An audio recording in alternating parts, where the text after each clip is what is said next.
This podcast is sponsored by Fastly.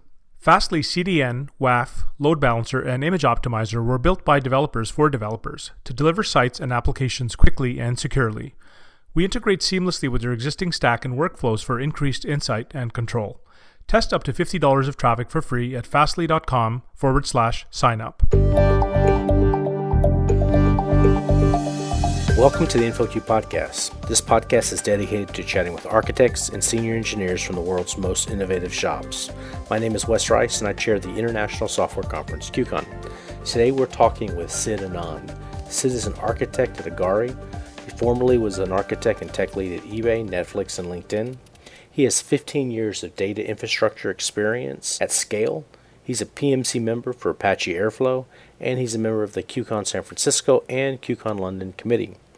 In today's podcast, we discuss building cloud-native data pipelines. Specifically, we dive into a solution Agari uses that leverages things like AWS Kinesis, serverless functions, auto-scaling groups, and finally, the capabilities being cloud-native offers them.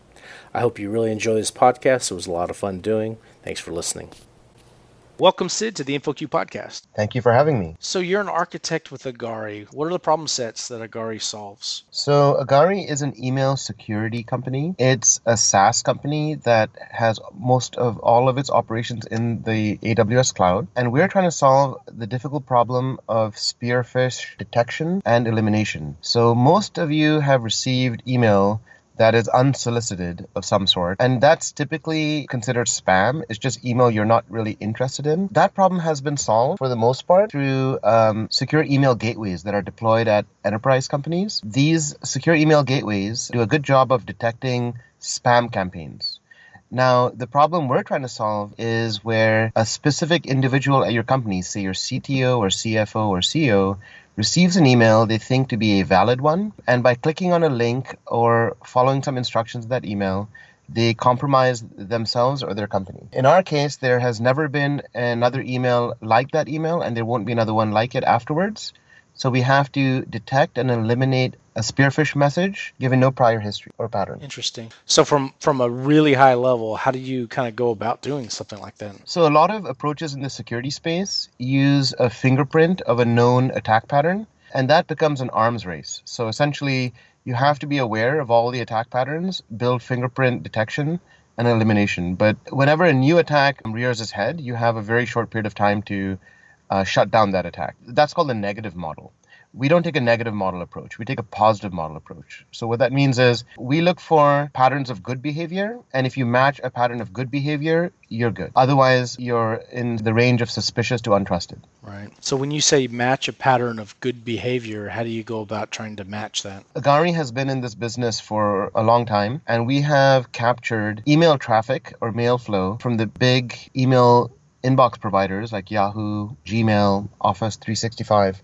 And so we have a good model of all the IPs and sending email domains in the world. And what we actually do is we look at where your email has been on its path to your inbox. Okay. And we use that to determine if you've gone through a compromised server or not. Interesting. So what you're talking about is really a data problem. That is right. We have to process a huge volume of mail flow. And from that mail flow, we can build reputation models of all IPs and sending domains. And we can also apply those models to real-time mail flow to mark messages as suspicious or safe. Right. Okay. When people talk about processing data on streams like what you just described with Agari's reputation models for IPs and sending domains, it's typically in the context of data pipelines, right? Specifically around batch and streaming, how have data pipelines changed over the last 5 to 10 years? Traditionally, data pipelines have fallen to two buckets. So the first bucket, the one that was the most common in industries, whether they were tech industries or legal, medical, that sort of industry, was that you had data in some sort of database like Oracle or MySQL, and you wanted to run some sort of report on it. The problem is those databases are not built for reports. So you would hire a data warehouse engineer or an ETL engineer to take that data, extract it, transform it, and load it into an OLAP database or reporting database, which people typically call data marts or data warehouses, and reports can be run against those databases. That is the most typical ETL or business intelligence use case for data pipelines.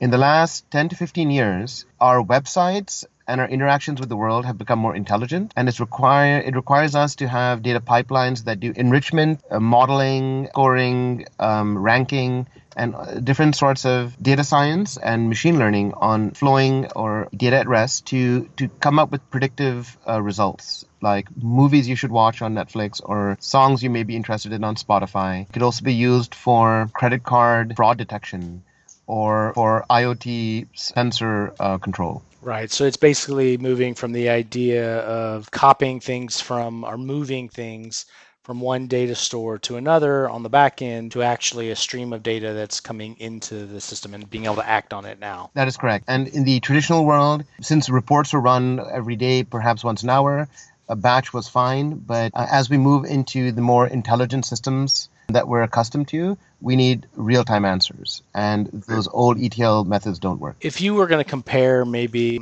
a real-time streaming system today versus like a batch system of the past, what would this real-time data pipeline look like today? Most of the technology that has been prevalent in the last 5 years was batch-oriented. So, for example, Hadoop, Pig, Hive, they all take batch approaches to processing of data. More recently, technologies such as Spark and Flink have come around, and they still take a batch approach. They're a little bit more micro-batch oriented. They can reduce the latency, but you still have to deal with some latency. And I guess one more approach is to handle each event one at a time, and that is where you can get more customized solutions. There aren't really off-the-shelf solutions that solve that problem today, but I expect to see more of those come around. You say it takes more of a micro-batch approach with something like Spark. Can you explain a little bit more what you mean by that? Right. Spark has a programmatic model that does transformations on sets of data. For that to be somewhat efficient, it needs a set of data, and it may wait 5 seconds for that set. I see. It will take 5 seconds to wait for the set before it computes what it needs to compute. So that's a micro batch. But what if you need per message or per event processing? It's not efficient at doing that. What do you mean by that, a per message or per event processing? So for example, when we moved Agari from batch to near real time, since we were already familiar with Spark, we altered our existing Spark jobs to be streaming. And the problem we had was because of the microbatch and the rate of data we were getting in, we couldn't stick to sub-second SLAs. It was still taking, in some cases, minutes to run computations. So we abandoned Spark and wrote custom apps that operate on per messages. And we are now able to do things within a sub-second, end-to-end. So when you say you wrote apps that operate on a per message basis and you're sub-second, now in real terms, what does that mean? We have like a custom app that will read messages off of Kinesis. Okay, AWS's Kinesis. And it will get a batch of messages, but the batches are still within sub-second latency. It's sort of a batch of messages received within the last few milliseconds.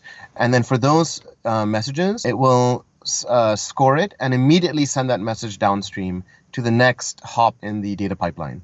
So we don't have to wait to fill a batch, which is the model for cases like Spark streaming.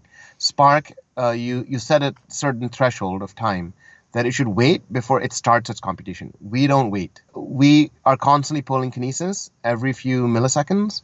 Whatever we get and immediately process one message at a time and send those events downstream.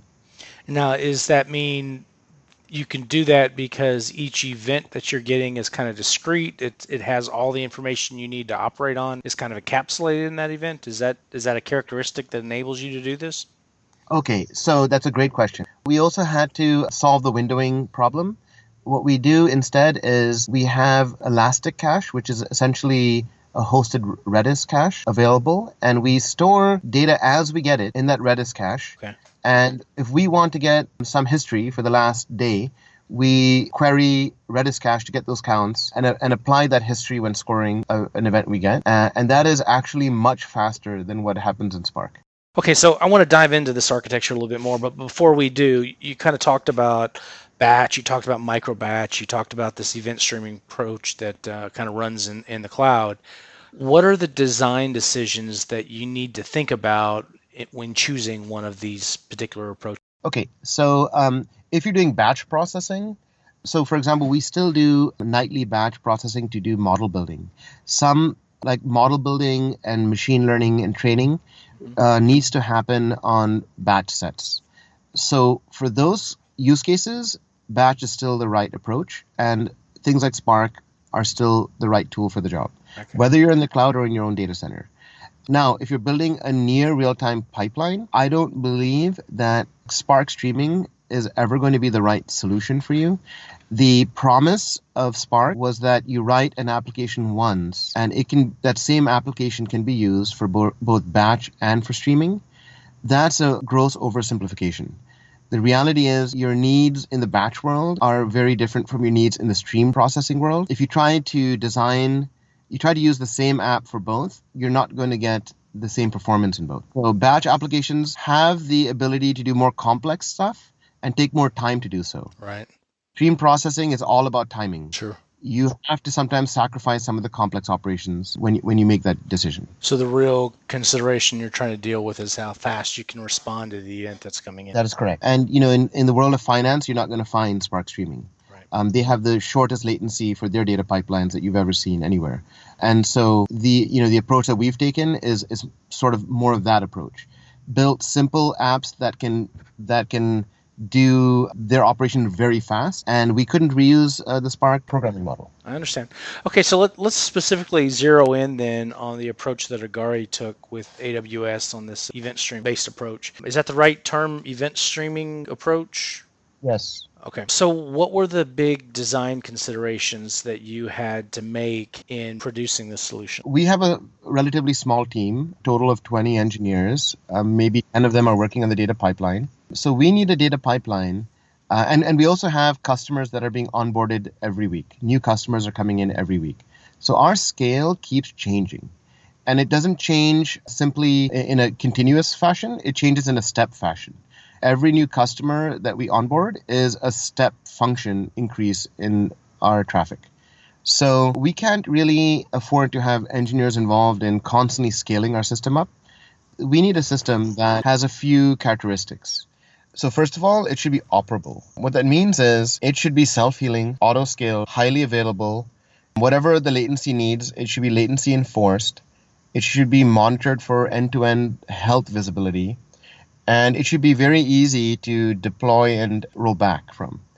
It should also be dynamic in terms of cost. It should sort of have a dynamic footprint. For example, our traffic patterns are diurnal. Most of our customers today are in the United States. We have some in Europe, but we definitely have no customers in Asia. So why pay for standing infrastructure during Asian business hours when we don't have customers there? Sure. So the cost footprint should be dynamic. And now what really matters is data quality, and data quality can be measured in two dimensions. On one dimension, it should be correct. Never lose data. It should never corrupt data. It should never send duplicated data. And also timeliness. If your data is late, it's useless. If we don't get an answer within 2 seconds, it's as if we lost the data. So timeliness is also an axis for data quality. The solution that you ultimately came up with, can you kind of describe the process that things go through? Sure. So we have a data pipeline. There are 3 key components to our stream processing architecture. One is streams. For example, like Kinesis or Kafka. Those are examples of streams technologies. The second component are processors. Processors consume from a stream, do some sort of processing or transformation, and then produce to an outgoing stream or an outbound stream. And the third are persistent stores. We run a variety of stores from Elasticcache, Elasticsearch, DynamoDB, Postgres, and S3. And persistent stores, we essentially follow the polyglot persistence model, where we use the right tool for the right job. So our architecture supports a variety of persistent stores. Okay, let's break this down just a bit. You mentioned that you're using Kinesis for your streams. Can you talk a bit more about that? Most people are familiar with Kafka streams. We decided to go with Kinesis streams. Essentially, Kinesis is a managed version of Kafka, and it has the added benefit of not depending on Zookeeper, which tends to be an Achilles heel in Kafka, especially in the cloud, where one of your 3 Zookeeper nodes could go down because a machine's being retired. We didn't want to deal with that. Kinesis doesn't depend at all on Zookeeper. It uses Dynamo behind the scenes. Interesting. So tell me about your experience with Kinesis. Is it pretty comparable to Kafka? How did that kind of experience go when you were working on your pipeline? We've been very happy with Kinesis. Kinesis, like Dynamo, follows a pre-provision model. So essentially, you provision for the I/O. So you have to allocate shards ahead of time. You get consistent and guaranteed performance behavior from that shard. In the world of Kafka, you do again decide the number of shards you have, but they don't have a clear. They're usually highly performant. They don't have guaranteed I/O characteristics. So Kinesis is a little ahead in that phase. The other benefit that Kinesis offers is through an API call, you can auto-scale your Kinesis cluster just by provisioning more shards or shrinking it. And so if you want to do cost control, you can grow and shrink your Kinesis streams during your daytime and nighttime hours. Okay, so you have these streams of data. I'm assuming the processors then act on that data. What is that architecture? What does that look like? Right. Processors or processing nodes receive data and process it and then export the data. So for that technology, for example, we use either AWS Lambdas or AWS autoscaling groups. And our processors are written in one of 4 languages. We write things in Python, Node, Ruby, and Java. In our pipeline, for example, we have scoring nodes. Their job is to apply a model to score a message as trustworthy or not trustworthy. We also have nodes that do some sort of annotation and enrichment. They take third-party data sets, also data from our Redis caches, and annotate messages as they enter the pipeline. We also have importer nodes. Importer nodes take data that are streaming and persist it to one of our many persistence stores. Okay. So these are 3 types of processing nodes. Some of them are on AWS Lambda, some of them use ASG, some of them are Python, some are Node, some are Ruby. Why so many options with the processor nodes? We have a team of engineers that like to write in different languages. We started out as a Ruby shop, Ruby on Rails shop. So our initial code was mostly written in Ruby. And then as we brought on data engineers and data scientists, Python and Java started being used more. And then once in a while, we borrow code that we find in the open source world, and a lot of the early Lambda code is in Node. I see. So it's just a case of the best tool for the job, and it's a polyglot environment. That is correct. What about when you make a decision between using auto-scaling groups and Lambdas? AWS Lambda today only supports Node, Java, and Python, so our early Ruby jobs can't be ported to Lambda.